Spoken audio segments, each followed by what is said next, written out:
దర్శి నియోజకవర్గం ఇప్పుడు పొలిటికల్గా హాట్ టాక్ మొదలైంది. ముఖ్యంగా శ్రీమతి గుట్టిపాటి లక్ష్మి గారు నియోజకవర్గ ఇన్ఛార్జ్ ఉమ్మడి అభ్యర్థి అయిన దగ్గర నుంచి దర్శి పైన భారీ ఎక్స్పెక్టేషన్స్ పెరిగిపోయాయి. ఒక లక్ష్మి గారు ఎమ్మెల్యే అయితే ప్రస్తుతం చాలా విశేషాలు ఉన్నాయి. ఎందుకంటే ఈ నియోజకవర్గం నుంచి మొట్టమొదటిసారిగా మహిళా ఎమ్మెల్యే అభ్యర్థిగా ఛాన్స్ తీసుకునే అవకాశం గుట్టిపాటి లక్ష్మి గారికి వస్తుంది. అంతేకాకుండా ముగ్గురు డాక్టర్లు ఎమ్మెల్యేలుగా పనిచేసినటువంటి హ్యాట్రిక్ కొట్టినటువంటి ఘనత కూడా తెలుగుదేశం పార్టీకి వస్తుంది. ఇంత విశేషం కలిగినటువంటి ఈ నియోజకవర్గంపై అసలు ప్రస్తుతం మహిళా అభ్యర్థిగా ఉన్నటువంటి గుట్టిపాటి లక్ష్మిపై అసలు ఏమనుకుంటున్నారు? ఆమె ఇప్పుడు వచ్చి దాదాపుగా 2-3 రోజుల నుంచి కూడా ప్రచార పర్వంలో దూసుకుపోతున్నారు. ప్రజల దగ్గర నుంచి స్పందన తెలుసుకునే ప్రయత్నం చేద్దాం. బ్రదర్ నమస్తే. ప్రస్తుతం లక్ష్మి గారు ఇక్కడికి వచ్చారు, ఎట్లా ఉంది స్పందన, ఏ విధంగా ఉంది? నమస్కారం బ్రదర్, నా పేరు కళ్యాణ్ చక్రవర్తి, మాది శివరాంపురం గ్రామం, తాళ్ళూరు మండలం. లక్ష్మీ మేడం గారిని అనౌన్స్ చేసినప్పుడు ఇక్కడ మన టీడీపీ శ్రేణుల్లో అందరూ కూడా ఆహ్లాదకరమైన వాతావరణం, ఉత్సాహం, ఎప్పుడు ఉన్నటువంటి ఉత్సాహం రెట్టింపు అయింది.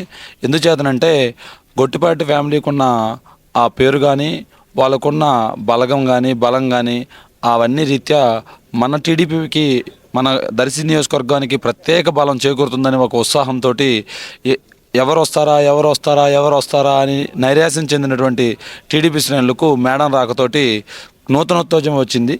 అందులో ఎటువంటి సందేహం లేదు. ఆ తదుపరి వెరీ నెక్స్ట్ డే 29వ తారీఖు అనౌన్స్ చేయటం, సార్ 30కి వచ్చి సార్ పరిచయ వేదిక పెట్టుకోవటం, వెరీ నెక్స్ట్ 4 days బ్యాక్లో మళ్ళీ మేడం వచ్చి భారీ బహిరంగ సభ, భారీ ర్యాలీ నిర్వహించడం వలన జనంలో ఉన్నటువంటి చిన్నపాటి అనుమానాలు కూడా పటాపంచలై అవతలకు కూడా మనం ఏ పార్టీ విజయం సాధించబోతున్నాం అనేది ఎదుటోళ్ళకు కూడా తెలియచే విధంగా మన కార్యకర్తల స్పందన వచ్చిన తీరును చూస్తే మనకు అర్థమవుతుంది. ముఖ్యంగా ఇక్కడ చూస్తే కొట్టిపాటి లక్ష్మి గారు స్థానికులు కాదు అని చెప్పేసి ఒక వాదన తెరపైతేస్తున్నారు. దానిపై మీ స్పందన ఏంటి? స్థానికత అనేది రాజకీయాల్లో ఎంత జోక్ అంటే దానికి మించిన కామెడీ లేదు. జబర్దస్త్ ఆటల్లో చూస్తాం తప్పితే ఇట్లాంటి స్థానికత తొక్కడం మాటలు ఎవరు స్థానికులు? సుభాష్ రెడ్డి గారు స్థానికత లేదు. ఇంత ముందలు చేసిన వాళ్ళు ఎవరైనా స్థానికులు ఉన్నారా? స్థానికత ఏదో వచ్చారు, మొన్న ఇల్లు కట్టుకున్నారు. స్థానికత అనే మాటే అదొక పెద్ద అంటే జోక్ లాంటిది అన్నట్లు. ఆమె అందుకనే మేడం గారు వస్తానే నేను ప్రకాశం జిల్లా ఆడపిల్లని, పక్కా లోకల్ అని ఒక్కటే స్టేట్మెంట్ తోటి వీళ్ళ అనుమానాలని, వీళ్ళ అపవాదాలని పటాపంచలు చేసింది. స్థానికత అనే పదానికి వాళ్ళు ఏ విధమైన అర్హులు కాదు. ఆ అభియోగాన్ని మోపడానికి వాళ్ళకి ఎటువంటి అర్హత లేదు. కాబట్టి స్థానికత అనేది అప్రస్థానమైన విషయం. ప్రస్తుతం మేడం ప్రజాక్షేత్రంలోకి వస్తున్నారు, ప్రజల సమస్యలపైన పోరాడుతున్నారు. స్పందన ఎట్లా ఉంది మహిళలు? ఎందుకంటే ఒక డాక్టర్ వృత్తిలోంచి ఫస్ట్ టైం బయటకు వచ్చేసి ఇప్పుడు ప్రజాక్షేత్రంలోకి వచ్చారు కదా, స్పందన ఎట్లా ఉంది? నేను సరే చూద్దాం, ప్రజలందరూ ఏదో అంటారు చెప్తుంటారనే భావంతో, పర్సనల్గా మనం కూడా గమనించాలనే ఆశతోటి నిన్న మార్నింగ్ టు ఈవినింగ్ మేడం వెనకిడితే ఉన్నాను. మనకున్న పార్టీ మీద ఉన్న అభిమానంతో దాదాపు 300 మంది చిన్నపిల్లల్ని ఎత్తుకున్నారు. అంటే ఆమెకి జనం మీద ఉన్న అభిమానానికి తాలూకు ఒక నిదర్శనం. ప్రతి చిన్నపిల్లోడు ఎత్తుకోవటం, వాళ్ళని పలకరించడం, అవ్వాతాతల దగ్గర కిందెళ్ళి కూర్చోవటం, ప్రతి గడపకి వెళ్ళి, వాస్తవానికి ఫస్ట్ ఫ్లోర్లో ఎక్కాలంటేనే మన ఇంట్లో వాళ్ళ అమ్మా నాన్న ఎక్కరు. ప్రతి గడప స్టెప్స్ ఎక్కడం దిగటం. మధ్యాహ్నం 2:30 వరకు లంచ్ చేయకోకుండా అంతసేపు మండు టెండలో. ఇప్పుడు ఈ 2-3 రోజుల నుంచి మీకు వడదెబ్బ ఎంత మంత్రం ఉందో తెలుసు.